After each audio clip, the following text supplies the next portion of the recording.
Welcome to the Toy Rewind Podcast with your hosts, the Brothers Newland. Now, let's talk toys.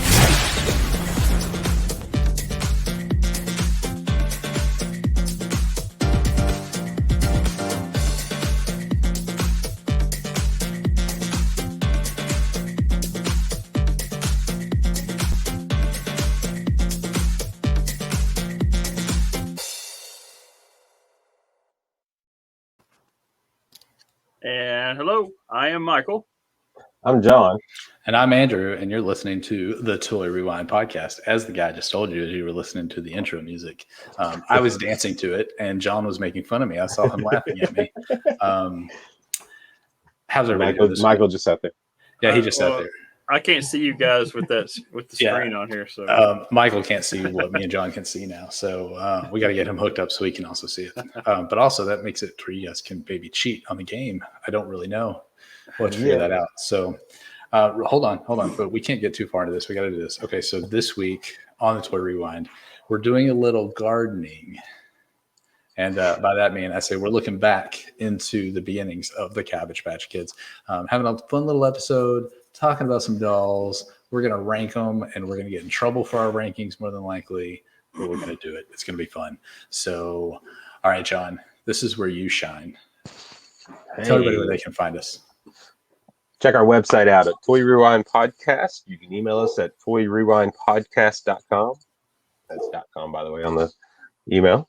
Instagram, Twitter, and Twitch. You can find us by looking up Toy Rewind Pod. You can check us out on Facebook and YouTube. Just search Toy Rewind Podcast. And we stream our Toy Box showcases when we do them to YouTube, Facebook, and Twitch. Let's see here. Also check out our podcast bingo, podcastbingo.com/Toy Rewind. So you can join in some fun, have a little game while you're listening to us or watching us, depending on which way you're going. If you're waiting for these to go on YouTube, because we store them there and everything. Is that it? Is that everything? Oh, yeah, that's it. Yeah. Also, so our Monday showcase show, we've got a little update on that. So we're going to be taking a few weeks off. We're going to come back, take care of some more stuff. We're trying to line up some more episodes, but we're going to take a few weeks off. So be sure you're following those accounts so that you can know when we're going to drop again. But we'll make sure we'll let you know. We've got a lot of things we're just trying to plan out, trying to get some things going, and get a few really good episodes, kind of planned. So look out for that. It should be coming soon. Also, two things that let's do our fun for all question. Y'all ready for this? Our fun for all question that we like to do, have a little fun, let you guys get to know us a little bit with different random questions.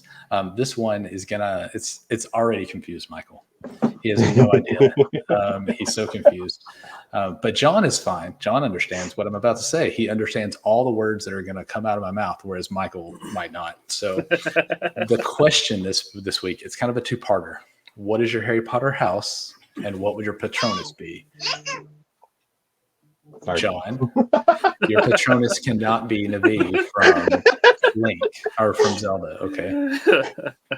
So I'll go first since Michael has no idea what we're talking about. Do you know what Harry Potter is, Michael? I know what you're talking about. He knows what we're talking about. Okay, he's figured it out. In the 5 minutes since I told him what the question is, he figured it out. So I am a Gryffindor. Proud to be a Gryffindor.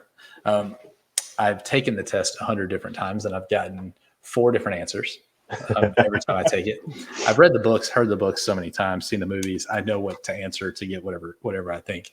But I truly believe if I answer right, I'm a Gryffindor. Bryony, on the other hand, is a Slytherin. It makes our life a lot of fun.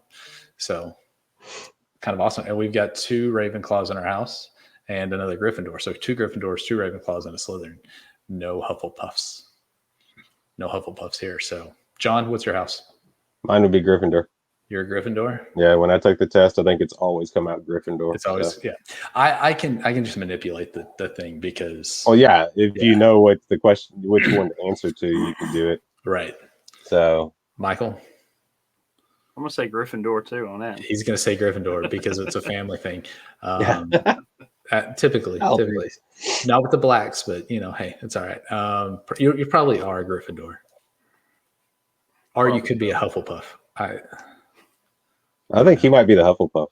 He may be the Hufflepuff. Yeah. So, all right.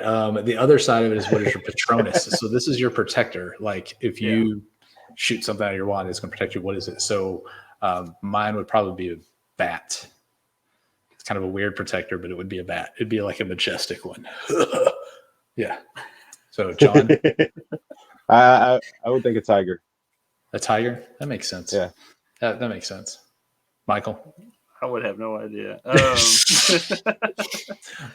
I tell you what, Mine could be a wolf, though. Let's just go with Either one of those. Yeah. Let's go with a turtle. Could be a cow.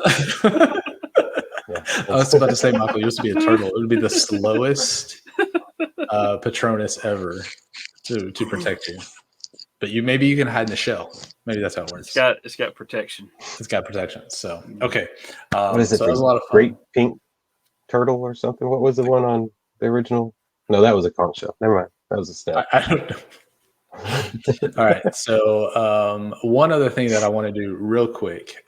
It is, as we're recording this, St. Patrick's Day, which is kind of cool. We're talking about Cabbage Patch Kids because cabbage, I don't know if you guys know, but cabbage is green. For the most part, it's green. For the most part. There's other colors, but it's green. So it's a good St. Patrick's Day thing. It looks like, so me and Michael both have green headphones on. John's wearing a good amount of green there with his turtle's hat and some different stuff.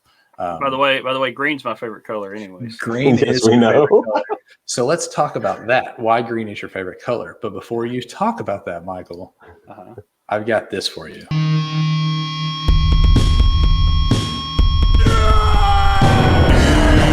It's your birthday today, Michael. It's your birthday today, Michael. Rock and roll and celebrate. Celebrate, we will. Lose control and you cut the cake. Tonight is your destiny. Wait, oh wait, so share toast with your closest mates. It's your birthday today, Michael. It's your birthday today, Michael. Grab your goodie bags. Open your gifts. Blow out your candles.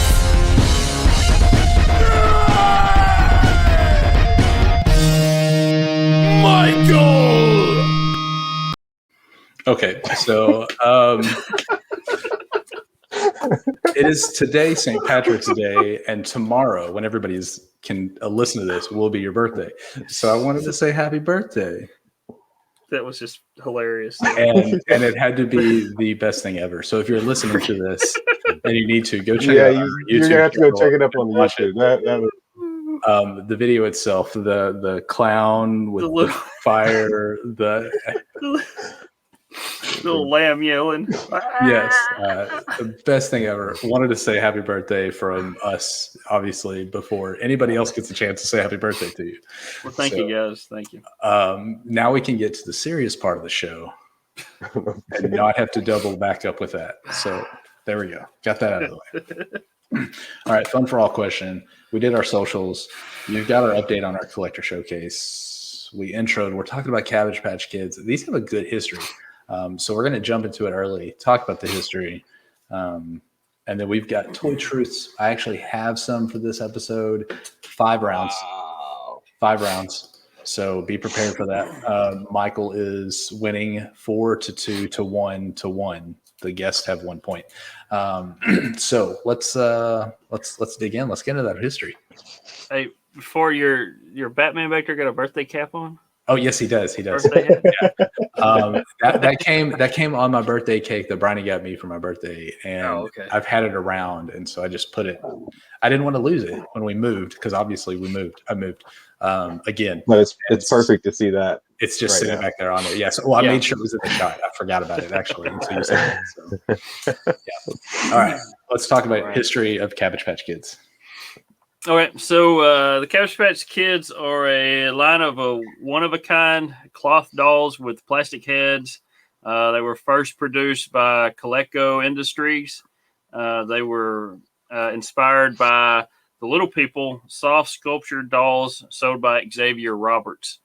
So 1977, Xavier Roberts was introduced to Martha Nelson Thomas. Okay, wait. Yeah. I got to stop you because I've already realized I've been saying it wrong. I thought it was Colco. Colco. Is it it's Coleco. Is Coleco? I Yeah. thought it was Colco. No, Coleco. Okay, Coleco. Okay. So continue. They are more famous for something else. I'll get that in the notes here in a minute. But anyway, so like I said, Xavier Roberts was introduced to Martha Nelson Thomas doll babies concept, in which he cleverly modified the look of Nelson's dolls and had it copyrighted. So he took her concept and kind of changed it a little bit and then had it copyrighted. Let's see. And then he named them the Little People is what they were called, what his dolls were called. Roberts told people that his dolls were not for sale, but could be adopted for an adoption fee.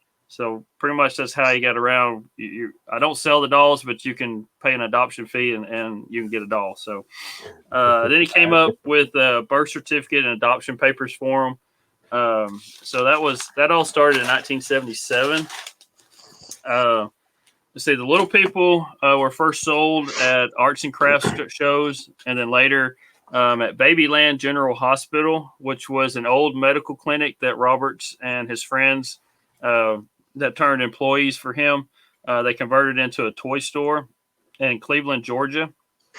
In 1981, Roberts was approached by Atlanta designer and licensing agent Roger Schlafer about licensing Little People. But Schlafer thought the name was mundane, and the fact that Fisher Price had their own Little People, he came up with a new name for them. So he came up with Cabbage Patch Kids. So Schlafer's goal was to build the largest mass market children's brand in history. So he wanted to use these dolls of Xavier Roberts and make them into something bigger, the biggest toy brand ever. And it kind of started out like that once they got going. In order to attract potential doll manufacturers and to create the entertainment and publishing business that he envisioned, Schlafer and his wife wrote The Legend of the Cabbage Patch Kids, which is a story of how special cabbages were pollinated by bunny bees and gave birth to babies. Xavier Roberts insisted in being in the story. So he was inserted as a 10-year-old boy who discovered these babies and saved them from the evil Lavender McDade and her cronies Cabbage Jack and Bo Weasel by finding the babies' loving parents who would adopt them and keep them safe. So they came up with this story just to kind of have a backstory on this line. We know there's several lines that we've talked about that have backstories and they come with comic books and stuff like that. Well, these didn't have all that. So he wanted something to appeal to these companies so they could actually make these dolls for them and manufacture them for them. So after Babyland is a pretty big place. I was like, Yeah, okay, it I really didn't think it is. was going to be that big. When I looked it up, I was like, wow, that place is huge. Yeah, that place is. I was looking at pictures earlier today. That place is just. I Amazing. think that's a newer place there. Yeah, that's the in new picture. one. New one, yeah. So after convincing Xavier Roberts to change the name of the dolls, Schlafer contracted all the major doll companies in the country. All but one turned them down. So like we've talked about other lines, they try to go through all these companies and a majority of them turn them down, and there's always at least one that says, okay, let's do it. So they had this one company, and most of them turned them down, saying that the look of the dolls were too ugly to sell in the mass market. So they weren't very good looking dolls to start off with No. Xavier Roberts.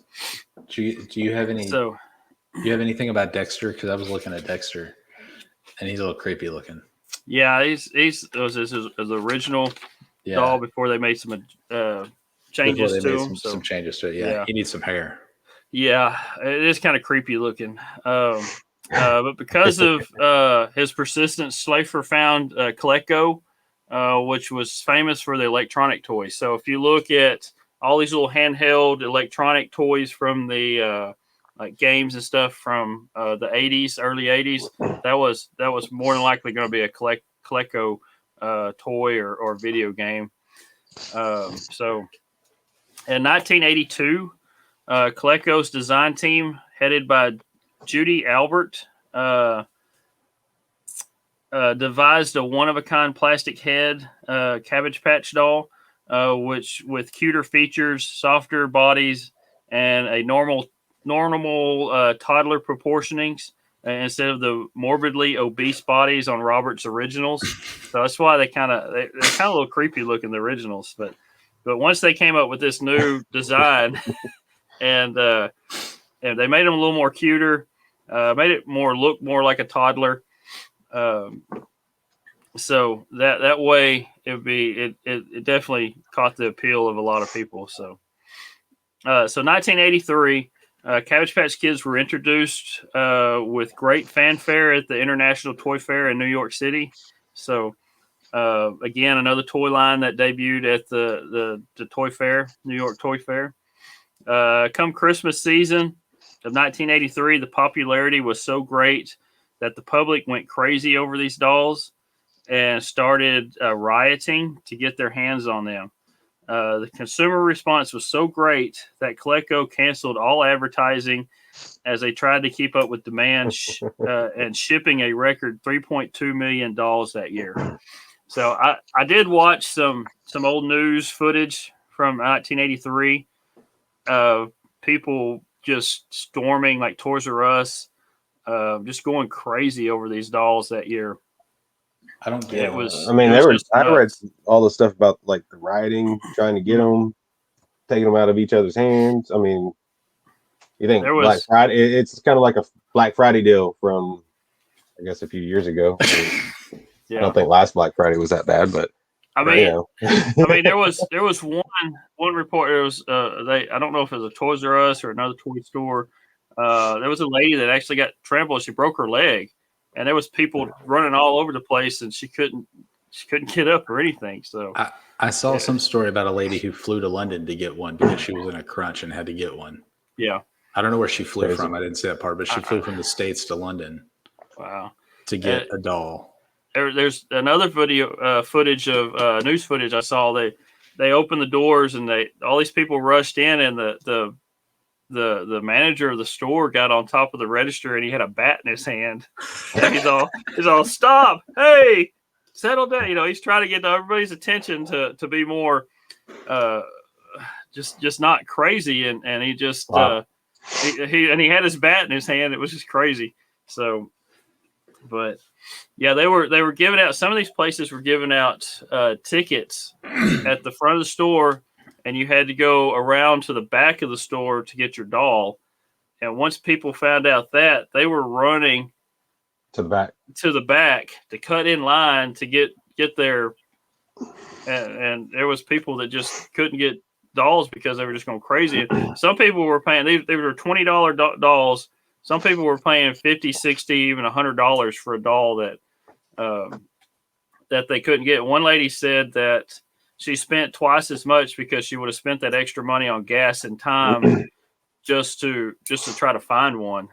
Another lady said, I got a sister that lives in California. I'm calling her now to see if she can get me one, you know, just because of the time difference. But yeah, it was just, people just going crazy back then for these dolls. And I don't know, to me, I don't see a reason why, but yeah, people were just going crazy. So I don't remember mom and dad going crazy trying to get us one. So, well, I don't think we were really into the dolls or anything like that. I don't think we were the right, demographic.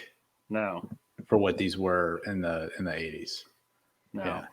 But I have a story I'll get to it in a little bit. With Rainey gave me a story of hers, so we'll get to that when we get done with the history here. But so 1984, like I said, in '83, that Christmas season, they shipped a record $3.2 million or $3.2 million dolls that year. Yeah, So many. So 1984, sales of the doll and Cabbage Patch branded merchandise generated a record $2 billion for that year, 1984, $2 billion.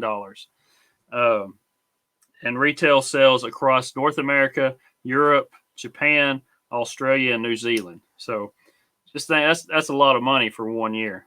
So sales continued to climb through 1986 when they reportedly overshipped dolls and then lost ground in a legal battle with Schleifer and Roberts over the introduction of Furskins, which competed with Cabbage Patch Kids.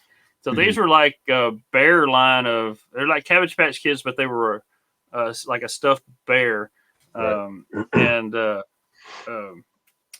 they were competing against Cabbage Patch Kids. So, and it was the guys that started out Cabbage Patch Kids. They came out with this, and Coleco was still running Cabbage Patch, and they were competing against each other, which wasn't good for Coleco, but it was good for Roberts and Schleifer because they were getting double the money. You know, they were getting from both sides. So after '86, Coleco sales started to plummet from over $800 million in sales in 1986 to nothing in 1988. When after a number of questionable acquisitions and then paying Roberts a fortune for an extension on their contract with Cabbage Patch Kids. And then Coleco ended up filing for bankruptcy that year in 1988. Wait, so you're saying Cabbage Patch Kids failed in 1988, just happened to coincide with the same year that the Teenage Mutant Ninja Turtle action figures released? That and I see what happened. No. I don't need you to explain anything. Nope, that's what happened. And you had your Nintendo Entertainment System come out that year. You had there was really the Nintendo Entertainment System, like we said before, it kind of had the downfall on several different lines. So, but not the same. It did not have the same effect as the Turtles toys, so it's fine. No, not if you want to think that. Yeah. So a couple little other facts. 1988, Hasbro picked up the rights to Cabbage Patch Kids. Okay. So they had it for a few years. And in 1994, Mattel took over. Then 2001, Toys R Us Kids had a line of Cabbage Patch Kids. 2003, Play Along Toys had the rights to them. And then 2011, Jakks Pacific. I know I came across this when when we were researching on the WWF wrestlers lines. Jakks Pacific has a line of those. They actually acquired Play Along Toys in 2011, so they had it as well. So currently, Wicked Cool Toys has the license for Cabbage Patch Kids. The line has continued since being first introduced in 1983, but has never regained the appeal they had between 83 and 86. So, that was their sweet spot, 83 to 86, and then there's always been Cabbage Patch Kids, but they haven't been as popular as those first 4 years. If you're playing bingo, that was a bingo square. Somebody's phone noise went off again. So these dolls just don't have the appeal that they used to. It sounds like all the toy companies have basically just passed it around, trying to see if it'll work, see if they can revive what it was. Yeah. And do we know why? Why it's not working? No, it's just there's just so many things going on at once. But I don't know. What's the current price for one? I couldn't tell you. So I'd like to think about it. So when they originally came out, they were adoption fees of $40. Yeah. So if you're looking some of them were around $20 too. So there were some small. What I saw was 40. Yeah. That might have just been the first round, and then they brought them down. Well, David Roberts' original line before they were called Cabbage Patch Kids. I think this was $40. Yeah, $40 to which $60. those might have just been hand done, But those were all hand done, and he sold at arts and crafts shows and stuff like that. So yeah. So if you're looking at whatever it is, but why would you want one of these when you can go get a bear and all the stuff in it for like these are $80, $70 to $80. Mm-hmm. Yeah, this is off the Cabbage Patch website. These are the current ones that are up for sale. Ones. Well, back then in '83, Andrew, you've looked this before, what the inflation rate would be. So you got from '83, it's like $20 to $30. What would that be now in today's money? Hold on, let me do the. You're looking at it. I got the inflation calendar. So $40 and 83, that'd be 105 today. Okay, so these guys are 70, between $70, $80 for original Cabbage Patch that's produced now. You're looking in the late 70s, early 80s, $40 for a doll that you're gonna give to a kid. Yeah. I understand maybe if you're a lady or somebody who collects dolls and puts them on a shelf, like our great grandmother used to. I understand if you're going to do that, but to give it to a kid that much, I don't know how they sold so many as it is. I guess the price did come down when they became the Cabbage Patch Kids in '83. Oh wait, but there's another line here that I just clicked on a different one. So and these are the toy. These are the toy Cabbage Patch Kids. Okay, so these are still $25. Right. So 11-inch compared to the others. These are smaller. Yeah, a little bit smaller. 19. Kind of like a Build-A-Bear type thing. These are like Build-A-Bear different outfits and stuff. Yeah. Yeah. Okay.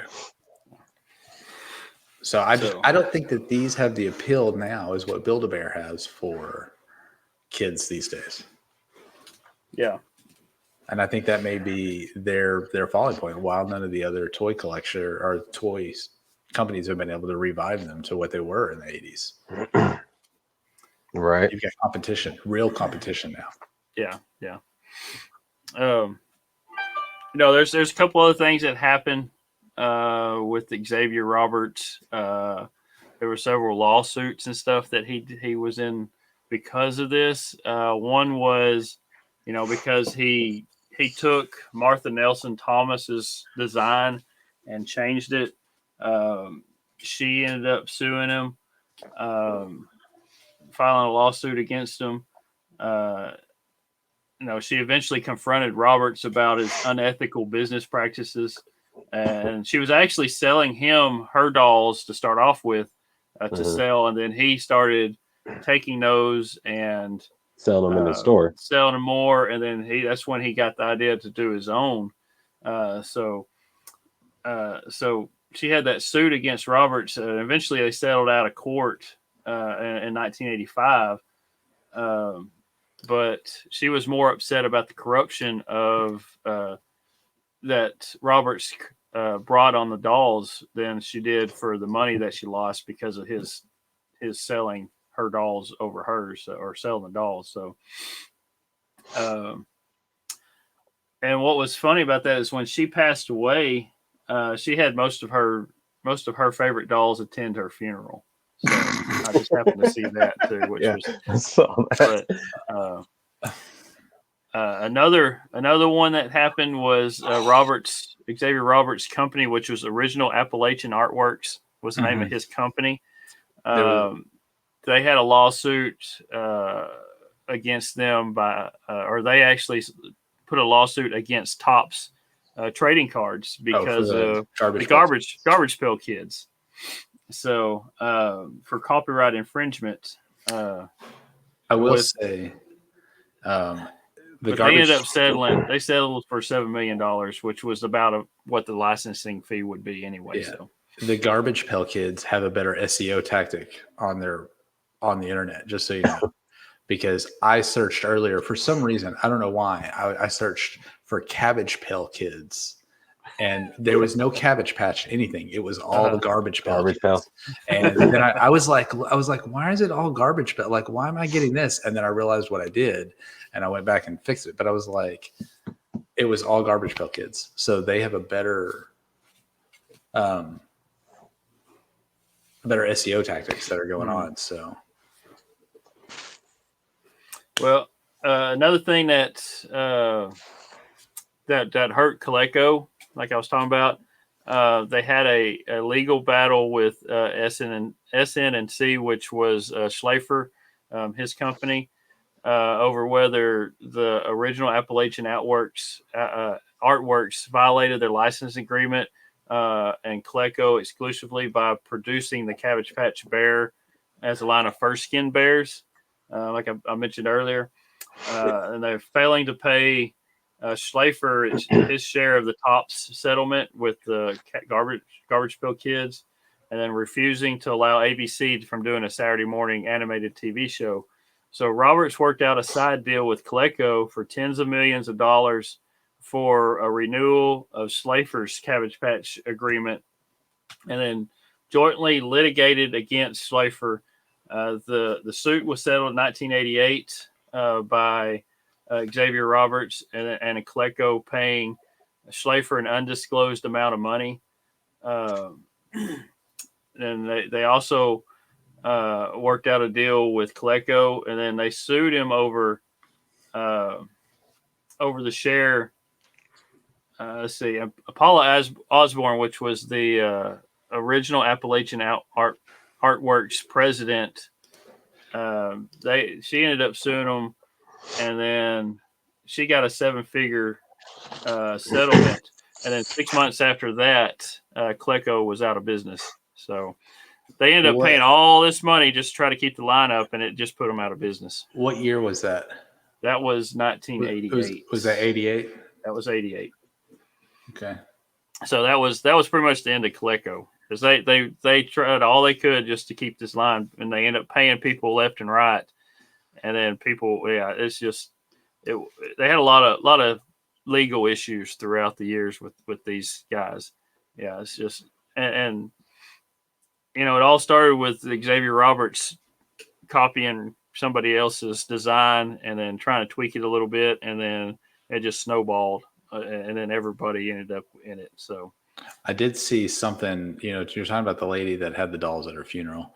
I did see that Appalachian, that company, one of their board members was one of the dolls, and it traveled everywhere with Roberts. This kind of reminds me of Robert the doll, the creepy one that Chucky is, and Annabelle come from, so those things. So also why I wouldn't be getting me a Cabbage Patch Kid. I'll just go with the bears. Right. Yeah. So yeah. We've talked about the original price, the $40 adopting fee. I looked up, I have a bunch of, hold on. Excuse me. Sorry. I have a bunch of prizes for some now. These went at auctions recently. Let's see. So Barry Fritz for about $1,600. He was made in 1979. Adam Gregory for about $600 was a $79 doll. Teresa Ann was an $85 doll for $2,000. James Dudley was an $85 doll for $3,000. Let's see. I'm looking for the big ones. I thought there was another big one that was on here. There's just a whole list of a bunch of them that just went for them. But a 2013 doll sold for $40. There you go. Yeah.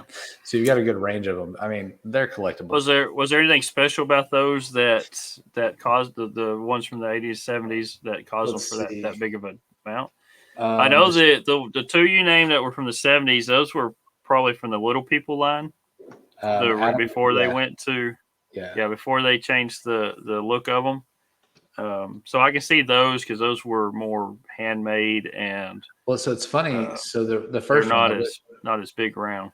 The first one went for $1,500, which was Barry Fritz. He would have been a Little People. Even the clothes that were cute, whether they were original. So they didn't even know if part of him was original. Okay. But Adam Gregory went for $600, and they do say he was an all original doll with original diaper, clothing, and paperwork for $600. Oh wow! So somebody got lucky there, and that was from '79 also. So,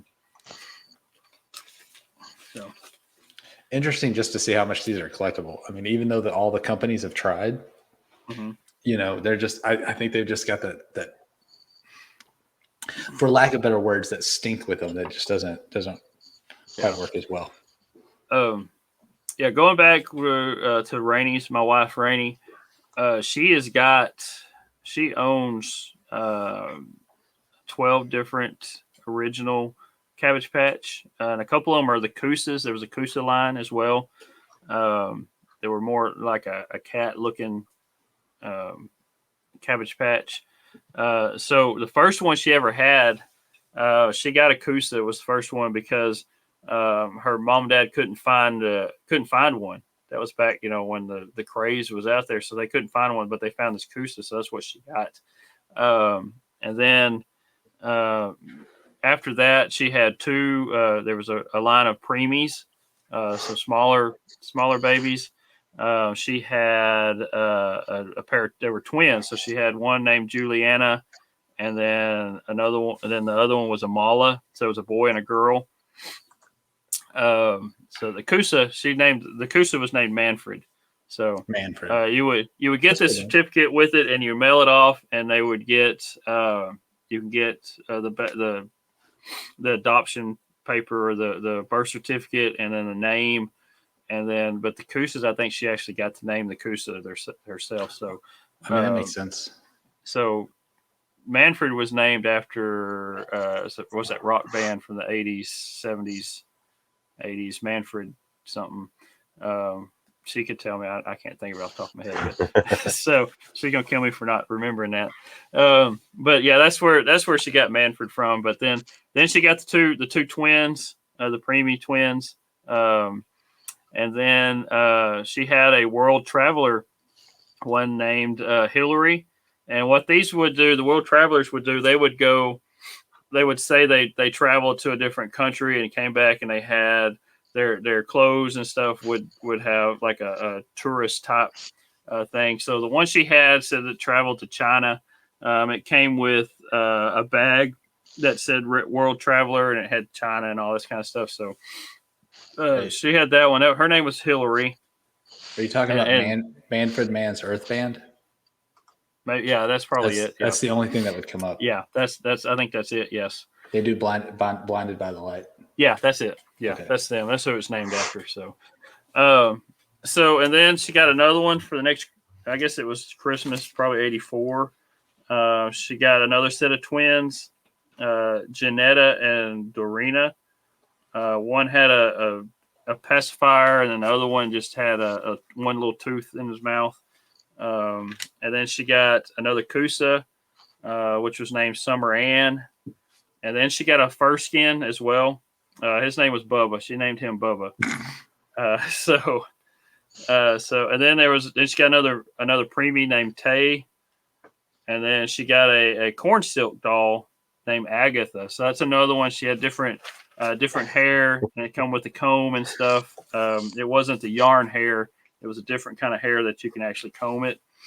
And then there was a Splashing Kids one she got. It was where you can actually, it was all plastic. So you can actually play with it in water. The hair was just different kind of material. So when it got wet, it would dry pretty quick. And then she got another preemie. She couldn't remember the name of that one because the certificate got lost in the mail. So that was the last one she got when she was a kid. Now she did pick up a 25th anniversary one back when they came out, and her name is Marvel Millie is the name of that one. So, and she still has that one. It's still in the box and everything. But these others, they've got original most of the original clothing and stuff. She has a couple that she got some matching clothes that match some of the others that come separate that she changed them into. But like I said, she's got all her original ones from when she was a kid. So does she have the adoption another thing real certificate? quick, she does have the adoption certificates, except for that last one that got lost. She's got them stored somewhere. She couldn't find them when we got the dolls out. We're looking at them, but another thing real quick, the preemies actually smell like baby powder when you got them. So Okay. Why not all the babies smell like baby powder? Why the preemies? Oh, just the preemies. I don't know. I didn't realize that was they had a special thing for the preemies. Okay, so I think what we need to try to do. So we're about to rank these, and first off, I just want to say I'm sorry, Rainey, but we're just going to go with that. But then also, maybe we could try to see if we can have a live where maybe you can talk to Rainey about the dolls, maybe show them off or whatever a little bit. Maybe we'll see. We'll see if we can get that going. Try that. We could ask Rainey and see what she'll do for us. Maybe we'll see. But first off, sorry, Rainey, for what's about to happen. Let's rank these. We've got our toy rankings. Go check it out on our website. We've got the basically all three of our rankings. We're going to be getting into some kind of March Madness type things to find out what the best line is that we've talked about so far. So if you want to look back at our rankings, you can go check it out, toyrewindpodcast.com. And so we'll get right into it. Michael, what is your ranking for this? I am going to put these right around. I'm putting them on pound, but let's see, right under pound puppies on my list. Okay, under pound puppies. 1, 2, 3, Yeah. 4, 5 from the bottom. Yeah. Okay. I don't know what number that is. Do you have a reason? It's all right. I'm not even going to look at number. I'm just going to drag the name right underneath pound puppies. No, I don't have they just weren't big in art. I got another story. I don't know if you guys remember, but John may remember more than Andrew, but it does have to do with Andrew as well. But yeah, I remember playing with these others more than I did. You know, we never had an original Cabbage Patch. Did you have one at some point and you get me and the doll mixed up and you beat me into the ground or something? Is that what's wrong with me? No, it's no.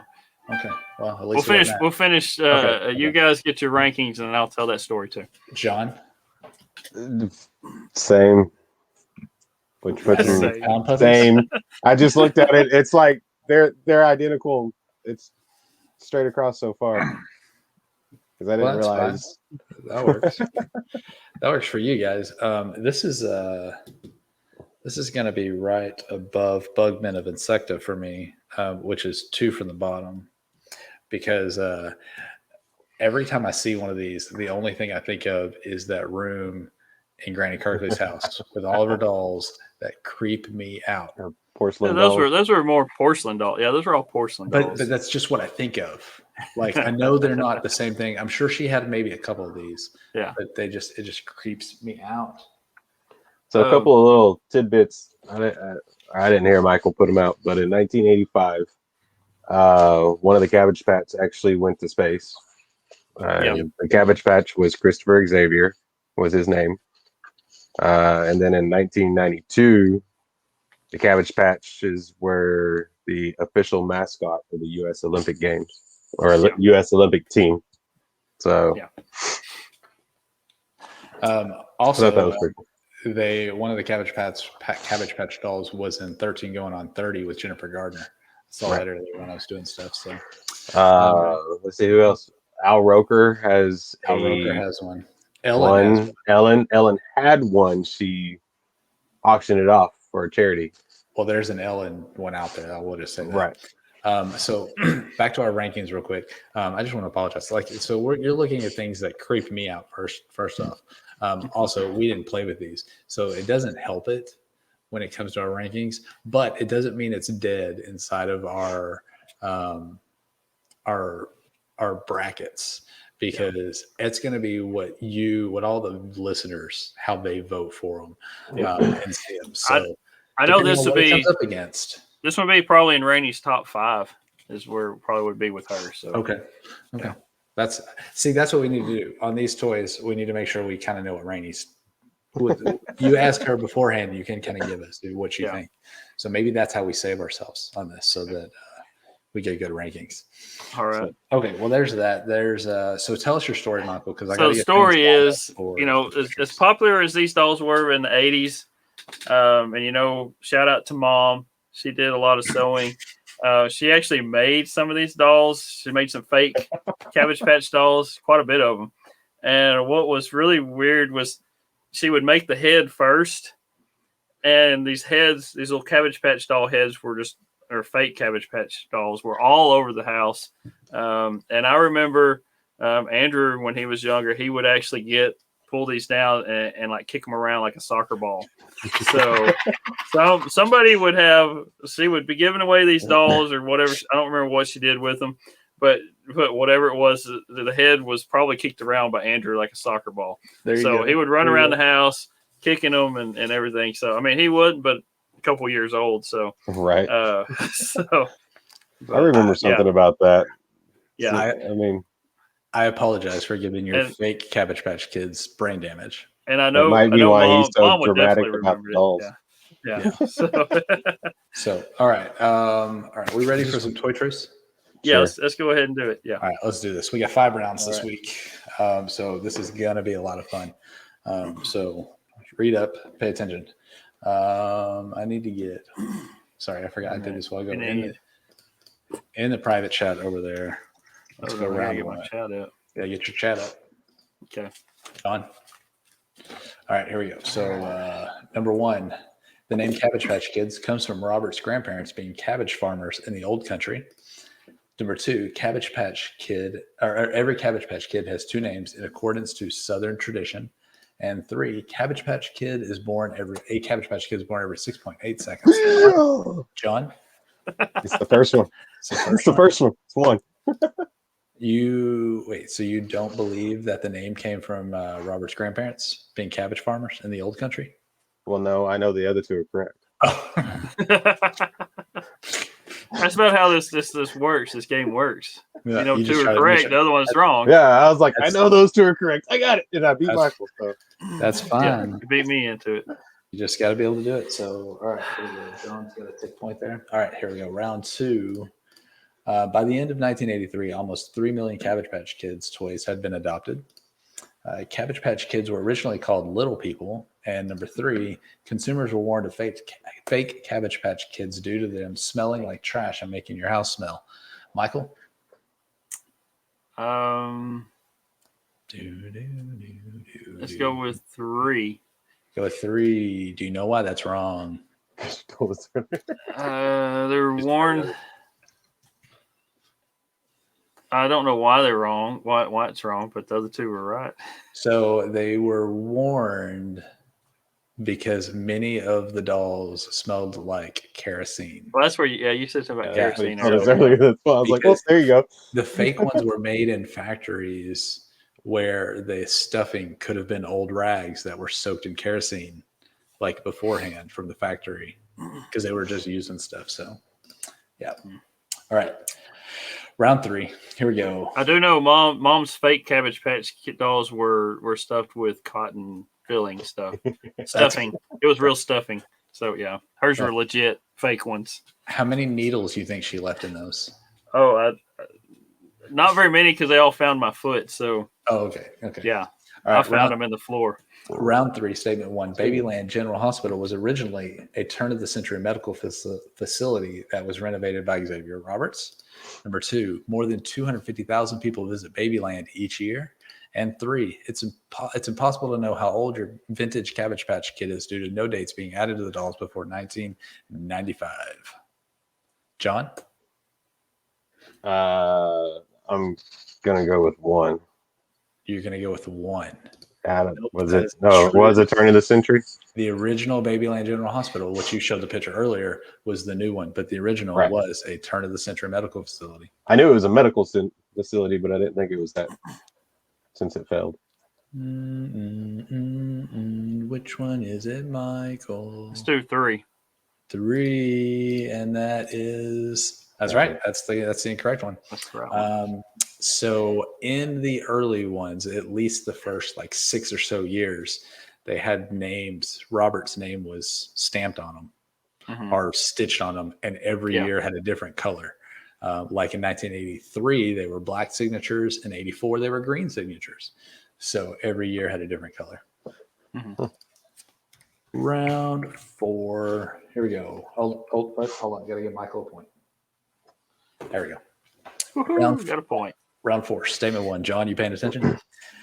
The hairs of a Cabbage Patch Kid are all selected individually by a computer in the warehouse, and each strand must match by color and weight exactly. Number 2. Cabbage Patch Kids were born in the 70s, originally as the Little People.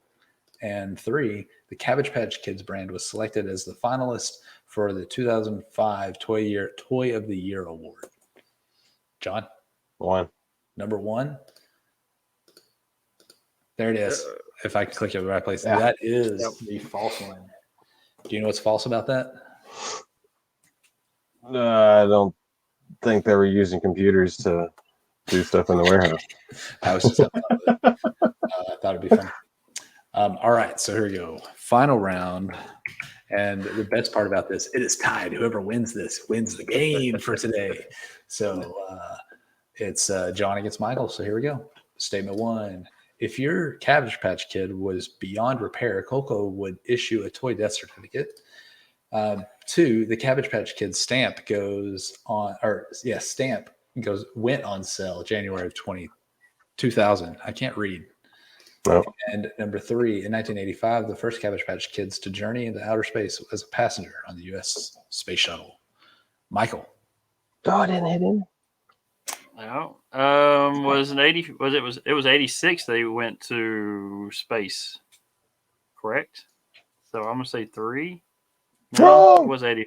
It was 85. John? It was 85 and 2000 was a stamp, so they wouldn't It was earth the you a death death certificate. It was their death certificate. Yes, I got it. So this is. I thought it was 86. Okay, I was wrong.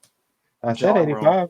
John won. Actually, as soon as you said that a while ago, John, I was like, it could be John's week. John's got to win. That's it. I got to win. So I thought it was funny.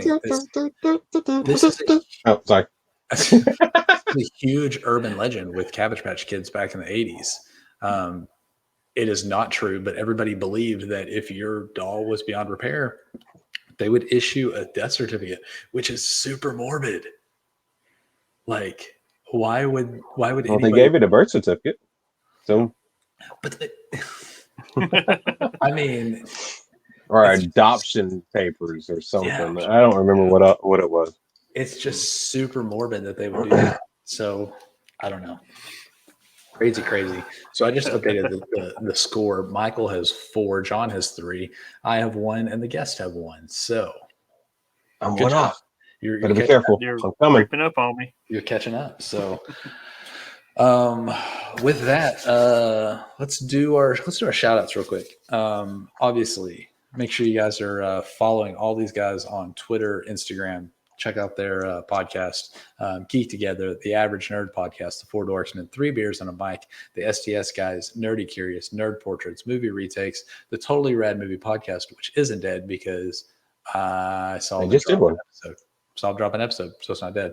The Secondary Heroes, and then obviously check out Sully over on his Twitch channel, twitch.tv/CS Sully, and all of that underneath the Nerd Unite hashtag and union. So union community. I mean community. We're not unionizing. Don't worry. It's all good. Check out all their stuff. I don't know what all their hashtags or their stuff is. So make sure you go check them out. Just search for them. You'll find them. Good stuff. Good podcast. Lots of good content for you to go listen to. So it's all great. So John, where can people find us? ToyRewindPodcast.com. You can email us toyrewindpodcast@gmail.com. Instagram, Twitter, and Twitch, Toy Rewind Pod.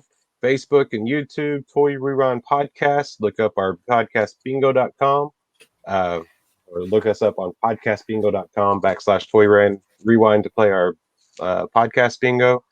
And that's about it. But I want to do one last thing before we go out.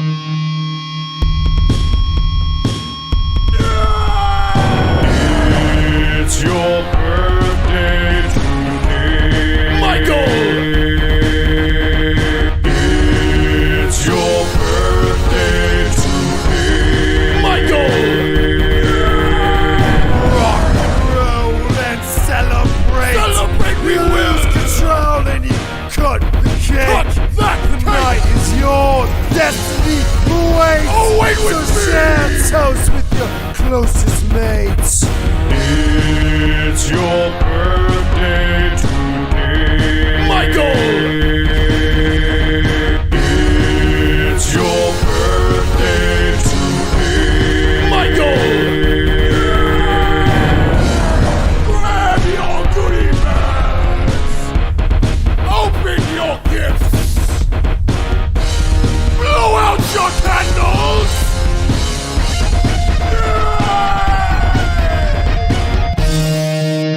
Michael! Okay, so That is a little disturbing when you watch it the second time. I've watched it like 7 times today, and it gets better every time I watch it. The old people with the blow out your candles because you're old, and I'm not that old yet. The kids' faces and their mouths are what's singing. Michael, Yeah, the little dogs with everything about it. John, I think it's funny because I was about to press it. You did it, so it makes it even I like having access to this. Yeah. So John just went through all of how you can find the Toy Rewind podcast. But I want to throw out there, if you're looking for us individually, you can find us all on all the socials, the Twitter, the Instagrams, all that stuff. Yes. I am New Beardland. I am Middle Newland. And I am M. Newland 77. Yeah. So after you watch or after you listen to this on March 18th, 2021, please go over to Twitter, find Michael, send him a happy birthday. And let's make it huge. He may be 107, but let's make it a great birthday for him. So with that, anything else we want to add? Don't press any more buttons yet, John. Happy St. Patrick's Day. Happy St. Patrick's Day. I hope you've Day. enjoyed it. Happy Yes, St. I hope you've Patrick's enjoyed Day. it. I hope you've had fun. And I guess with that, on behalf of the Brothers Newland here at the Toy Rewind podcast, play on. You've been listening to the Toy Rewind podcast. Follow and join in the conversations at toyrewindpodcast.com.